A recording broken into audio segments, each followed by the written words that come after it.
Meus amados irmãos, graça e paz da parte do nosso Senhor e Salvador Jesus Cristo. Estamos aqui novamente para mais uma etapa dos nossos estudos, né? Sobre o Apocalipse. E vamos agora para a nossa segunda carta, que é a carta à igreja de Esmirna. Muito bem, vamos lá. O seu nome traduzido seria Mirra, né? Esmirna, o seu nome traduzido passaria a ser mirra, se nós fôssemos fazer uma tradução do nome, né? O processo de esmagamento para a extração do óleo de mirra se compara com a perseguição aos cristãos. Essa igreja foi uma das mais perseguidas entre os séculos 2 e 3, né, depois de Cristo, por imperadores romanos de Nero e Diocleciano. Foi mesmo um milagre essa igreja ter sobrevivido a tantas perseguições e ter crescido no meio de tudo isto. Assim como a mirra é retirada da planta e exala seu cheiro inconfundível, né? A maioria das pessoas reconhece o cheiro da mirra, é um cheiro até gostoso. Né? Assim foi essa igreja que exalou o cheiro suave da sua fé, provada pelo fogo. Né? Então, a questão, nós já fazemos um estudo sobre fogo. O fogo significa juízo, prova, sacrifício. Né? O fogo não representa a bênção. Na Bíblia você não vai ver em nenhum momento o fogo sendo uma representação de bênção, mas sim de provação, de dificuldade, de angústia, de juízo. Né? Então, por isso que a gente não deve pedir ao Senhor que o Senhor derrame fogo sobre nós. Inclusive tem música, Coríntios aí, que diz que incendeia, incendeia, Senhor. As pessoas não sabem o que estão dizendo. Elas não têm noção da coisa em pedir fogo do Senhor. Sabe? Então, nós temos que ter esse cuidado. Nós não precisamos de fogo. Nós precisamos, sim, da unção de Deus. É diferente. Não tem essa coisa de unção com fogo. Não existe isso. Unção é com o Espírito. Unção com o Espírito, unção no Espírito e a unção do Espírito. Tá bom? Então que fique bem claro isso para todos nós. Para que nós aprendamos a, quando nós orarmos, nós sabemos o que nós estamos pedindo ao Senhor. É claro que Deus não vai levar em conta a nossa ignorância, mas agora que você já sabe, procura fazer isso. Não ore a Deus pedindo fogo dos céus, fogo sobre a tua vida, para você ser incendiado, para você ser reavivado. Não, não, não, não, não, não, não. Nada disso. Você pode até dizer, bom, mas lá em Pentecostes a Bíblia diz que quando o povo foi batizado com o Espírito Santo, desceram línguas de fogo. Não. Se você ver o texto, você vai ver que ali diz com línguas como de fogo, não de fogo. Que se fosse fogo, queimava todo mundo. Línguas como de fogo. Eram línguas douradas que apareceram, né? Como se fossem jatos de luzes, como se fosse de fogo, a cor do fogo, aquela cor amarelada, meio avermelhada, né? do próprio fogo. Isso sim que aconteceu. Não foi fogo que desceu do céu. Deus, quando mandava fogo do céu, no tempo de Elias, quando queimou a oferta de Elias, ele mandou fogo para destruir, para tomar, né? Para dizer assim, santificar o altar. Tá bom? Então não vamos confundir. Ok? Então você já fica já sabendo adquire esse conhecimento, é bom para você. Esta é a menor das 7 cartas às igrejas da Ásia. É a menor de todas, se você for ver. Nota-se que essa igreja não teve nenhuma repreensão do Senhor, só elogios. Se você olhar bem o texto, você vai ver. Né? É parecida com a igreja de Éfeso, só teve uma reclamação do Senhor, que foi a volta ao primeiro amor, a falta das pessoas para com o primeiro amor, na igreja de Éfeso. Agora, na igreja de Esmirna, a gente não vê isso, né? Foi pastoreada pelo pastor Policarpo, um convertido nas pregações do apóstolo João, até ser martirizado em 155 depois de Cristo, né? Ele foi martirizado depois da carta, né, de João a essa igreja. Hoje em dia, essa cidade na Turquia se chama Izmir, né? Tem esse nome agora, não é mais Esmirna, mas Izmir. Parecido, né? Guarda mais ou menos o mesmo radical, né? Esmirna, Izmir. Note que no início da carta o Senhor se faz a mesma identificação no início do livro do Apocalipse, quando diz que ele é o alfa, o ômega, né? E complementa dizendo ser o ressurreto, o único que morreu e ressuscitou dos mortos, como mais uma prova, né, do Senhor, a sua autoridade, o senhorio, ok? Total sobre tudo e todos, ok? A seguir, começa demonstrando o seu conhecimento de tudo o que acontece com essa igreja. Ele está a par de tudo o que acontece com ela, conhece tudo que essa igreja tem feito pelo reino de Deus naquelas regiões ali, né? Vemos que não se trata de uma igreja de posses, de bens, uma igreja rica, como a igreja de Éfeso, né? Mas se tratava de uma igreja pobre, mas que em tudo era fiel ao seu Senhor. As afrontas, as mentiras, as calúnias, as difamações e perseguições que os judeus impunham sobre ela eram muito duras e pesadas. Assim como nós hoje em dia, né? Nós sofremos as injúrias, nós sofremos as acusações, as mentiras, as calúnias, né? As perseguições, a falta de amor. Até dentro das igrejas a gente vê isso, amado. Tá? Muita gente diz que a igreja ela é perfeita porque os membros são perfeitos. Não, meu irmão. Não existe igreja perfeita. Nós não somos perfeitos. Tá? Nós fomos aperfeiçoados, mas não somos perfeitos. Continuamos a errar, continuamos a pecar, continuamos a fazer coisas erradas, continuamos vivendo da mesma maneira como sempre vivemos, mas de uma maneira diferente, né? Antigamente a gente pecava, né, por prazer. Agora, hoje em dia, a gente peca, mas por questões da própria carne, né? Há quem diga que a Bíblia não fala que a carne é fraca no sentido de ceder às tentações, mas a carne, meu irmão, a carne ela é forte, ela ainda tem poder sobre nós ainda, nós não estamos livres da carne. Nenhum apóstolo ficou livre da sua carne. Tanto é que todos pecaram, tinham seus pecados, né? O único que não tinha pecado e não tem pecado é Jesus Cristo. Toda e qualquer criatura tem pecado. Peca a todo instante. Se não peca em atitudes, peca em pensamentos. Então, meu amado, não se iluda. Não se iluda de você querer uma igreja perfeita, você não vai encontrar. Agora, isso também não quer dizer que você é obrigado a ficar numa igreja que você vê que está cheia de erros.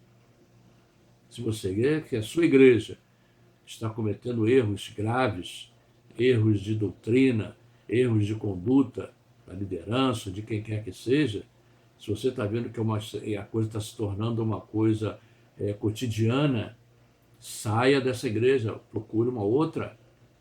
Deus não vai te castigar porque você está procurando uma outra igreja. Pelo contrário, Ele está vendo que você está procurando um lugar para que você possa se santificar, você se consagrar. Você não tem que ser fiel à sua igreja de origem. Aonde que está na Bíblia isso? Você tem que ser fiel à sua igreja de origem. Não, Senhor. Você tem que ficar onde você se sinta bem, onde você possa crescer espiritualmente, você ser uma pessoa abençoada, uma pessoa que você esteja aprendendo com o seu pastor, com o seu líder, com a liderança da igreja, onde a liderança dá um bom testemunho. Isso sim é o que você tem que fazer. Isso é que você tem que buscar, e não perfeição, né? Então, a gente precisa aprender isso.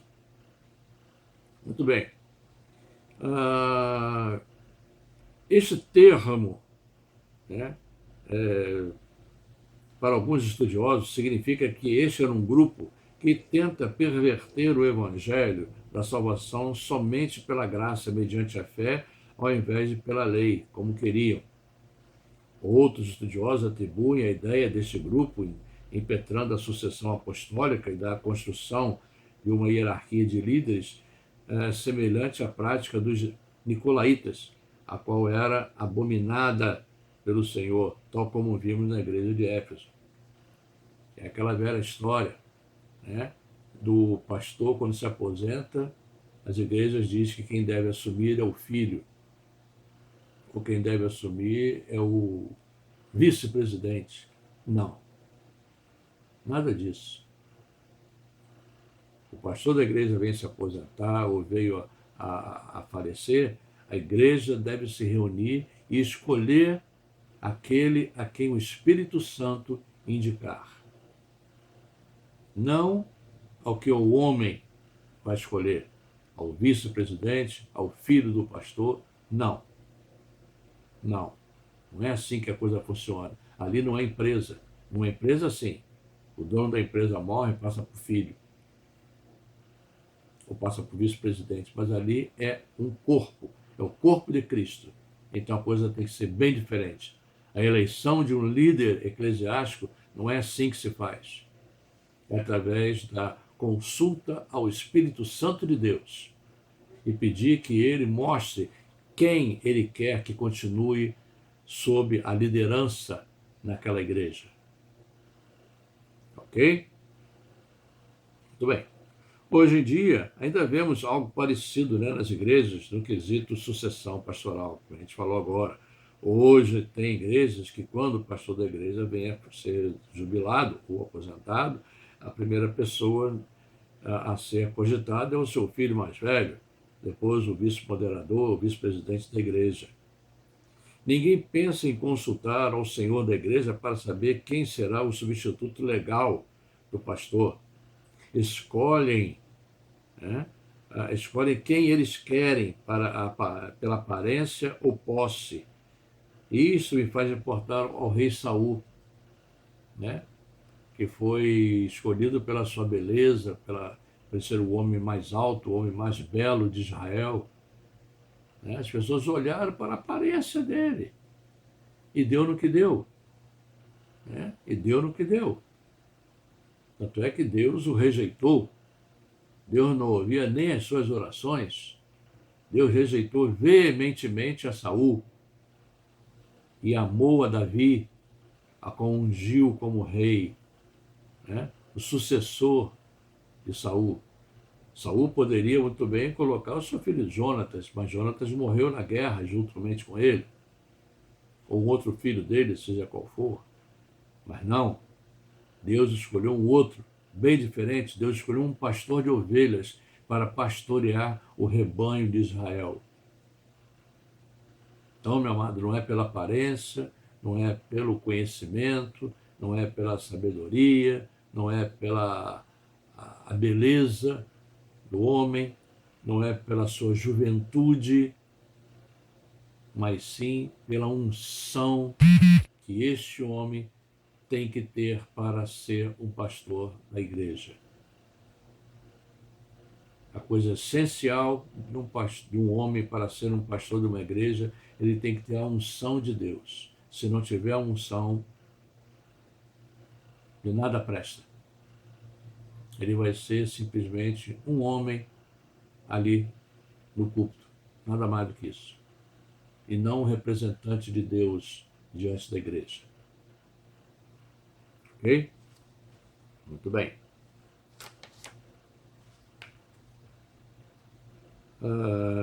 O povo não queria mais um regime teocrático, né? Isso é dirigido por Deus e seus profetas, mas sim eles queriam um rei que os governasse como nas outras nações ao redor de Israel. E Deus permitiu ao profeta Samuel escolher um rei para eles. E este escolheu a Saul. por se destacarem na sua altura e beleza entre o povo, né, como a gente já falou aqui. Aparência. Escolha por aparência só pode dar errado em tudo na vida. Foi o que deu, como bem sabemos, como resultado da escolha errada. Por isso, essas igrejas estão do jeito que estão, engordando e engodando, mas não crescendo e frutificando. Se tornam pedras de tropeço para o reino. Mas o Senhor não mudou em nada. No tempo devido, Ele mudará essa situação. A seguir, o Senhor traz o seu consolo e socorro a essa pequena igreja, dizendo para ela que não tema pelas coisas que ela já sofreu e ainda haveria de sofrer. Ele estaria com ela em todos os momentos difíceis. Todos. Deus não iria desamparar a sua igreja. E disse já de antemão o que o diabo iria fazer com os crentes que seriam lançados em prisões para serem testados na sua fé. Mas esse sofrimento seria por um espaço de tempo, curto de 10 dias, como diz o texto. Então, meu amado, muitas pessoas preferem acreditar e confiar, como a Bíblia diz, em cavalos, na força do seu braço, em carruagens, né, em armas para se defender. Mas a igreja de Cristo, ela não precisa dessas coisas. A igreja de Cristo nunca precisou de armas. Quem precisou de armas era Israel. Israel não era igreja. Igreja somos nós. Israel era o povo de Deus. Nós somos a igreja. E nós não precisamos de armas. Nós precisamos, sim, da fé no Deus vivo, no Deus que nos guarda, que prometeu nos guardar. Ou então, meu amado, então Deus é mentiroso na sua palavra. Quando ele diz que eis que estarei convosco todos os dias, até a consumação dos séculos. Eu vos guardarei, eu vos amarei, eu vos tirei da terra do Egito, quer dizer, do pecado, e trouxe para o monte do Senhor. Amados, é muito fácil nós confiarmos em homens. Às vezes nós preferimos confiar mais em homens do que em Deus. Daí a prova aí hoje em dia, que o Brasil está passando. Muitos crentes preferindo confiar, né, em homens do que realmente confiar no Deus vivo, que Ele pode transformar qualquer coisa, pode mudar qualquer situação. Preferem fazer aquilo que os homens mandam fazer do que aquilo que Deus pede para fazer. Ele mesmo diz: buscai e me achareis quando vós buscardes-me de todo o vosso coração. É isso. É isso que Deus quer da sua igreja. Confiar nele. Ele é o Senhor dos exércitos. Ele é o Deus dos exércitos. É o Senhor Sabaoth. É o Deus dos exércitos. O Senhor dos senhores, o Elohim. Ele é o Deus Tsidkenu. Ele é a nossa bandeira. Ele é o nosso Jeová Nissi, a nossa bandeira. Ele é o nosso Jeová Rafá, é o Deus que tudo supre, o Deus que cura, o Deus que guarda, o Deus que transforma situações por amor a nós. Amados, eu creio que Deus fica muito triste quando vê essas coisas, esses pensamentos, esses desejos entrando no coração do seu povo, da sua igreja. Eu creio que sim. Eu creio que Deus se entristece e vê que o seu povo, a sua igreja, não está confiando nele. Está confiando em homens. Mas cada um é cada um. Eu prefiro crer em Deus, como já disse no vídeo anterior aqui, gravado aqui para vocês. Eu prefiro crer em Deus do que em homens. Eu não creio no presidente, eu não creio nas Forças Armadas, eu não creio na política, eu não creio em homens, eu creio em Deus. Eu acredito, eu creio na Bíblia. A Bíblia que tem promessas infalíveis para nós. Não é governo. Então, meu amado, vamos aprender.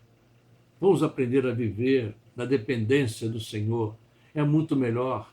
Aí você não se decepciona.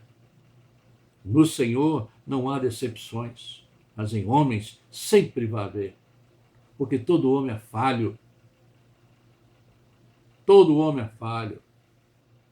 O presidente não é perfeito, nem tampouco a mulher dele.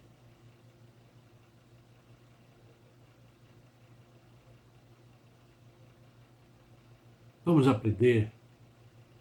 Vamos ser mais crentes, no sentido de crer, e vamos ser mais cristãos, no sentido de viver para Cristo. Como diz lá em Gálatas 2:20, já estou crucificado com Cristo e vivo não mais eu, mas Cristo vive em mim.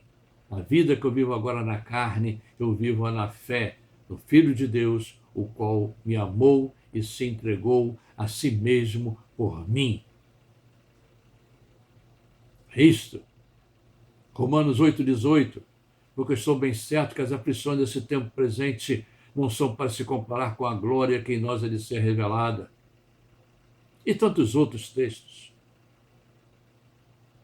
Se você prefere acreditar em homens, faça o seguinte, rasga a sua Bíblia. Para que Bíblia? Para que Bíblia? Para que oração? Para que jejum? Para que buscar a Deus? Se é mais fácil, se é melhor acreditar no homem. Fecha a sua Bíblia, meu irmão. Fecha, ele vai viver a sua vida. Vai acreditar no seu presidente aí. Ou seja quem for, seja Bolsonaro, ou seja Lula, seja que diabo for. Vai lá acreditar neles. Agora, o verdadeiro cristão, agora nós vamos para você. O verdadeiro cristão, ele crê em Deus. Ele crê em Deus.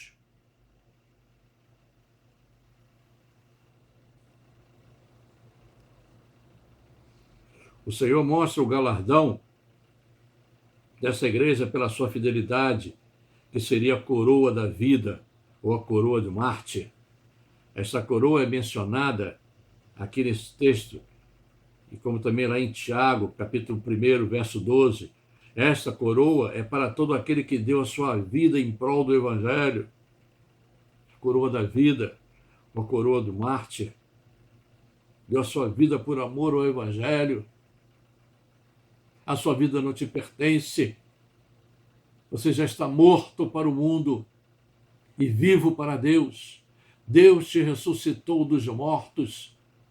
Você que estava em pecado, eu que estava em pecado, no lamaçal do pecado, Ele nos tirou de lá. Não foi homem que nos tirou, foi Deus.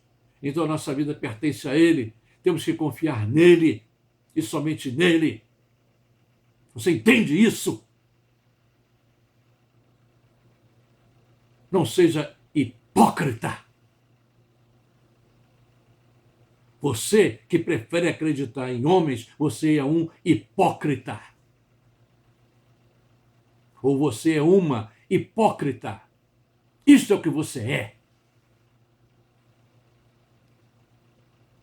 Porque o Filho de Deus, ele acredita em Deus. Somente em Deus. E mais ninguém.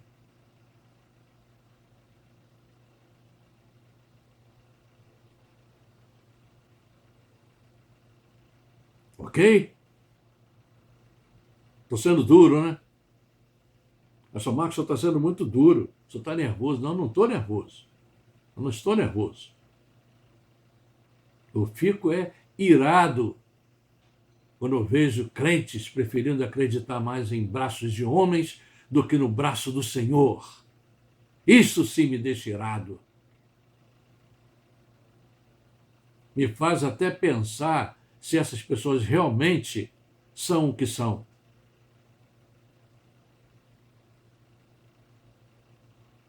Eu garanto a você, eu não sou assim. O que está acontecendo agora no Brasil e no mundo, por mim, venha o que vier. Eu estou seguro. Deus vai guardar a minha vida. A minha vida e da minha família e dos meus familiares. Eu tenho certeza disso. Deus vai guardar. Agora e você, que prefere acreditar no presidente, nas Forças Armadas, no povo que fica indo para as ruas aí, perdendo seu tempo, vai de sol e chuva, calor e frio, querendo demonstrar o quê? O quê? Que lá se faz oração. Faça sua oração em casa. A oração que você vai fazer lá, você faça na sua casa, no recôndito do teu lar, na segurança do teu lar, em vez de você estar lá, aconteceu alguma coisa, e depois você vir com o rabinho entre as pernas, que aconteceu isso. Houve uma confusão, houve briga, e você lá no meio, e você sofreu algum dano. Se você estivesse em casa, isso não aconteceria. Você quer ser brasileiro? Você quer ser patriota? Seja patriota do reino dos céus. Seja patriota do reino dos céus, que é muito melhor. Você não corre risco.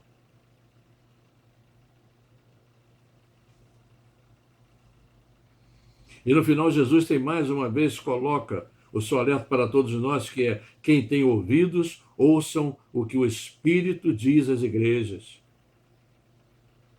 Nós vamos ver isso sempre no final de todas as 7 cartas. Quem tem ouvidos, ouça o que o Espírito diz às igrejas. E complementa: ao que vencer a guerra espiritual, isto é, for fiel até a morte, não receberá o dano da segunda morte, que é a condenação. Já passou da morte para a vida, ganhou a vida eterna, foi salvo.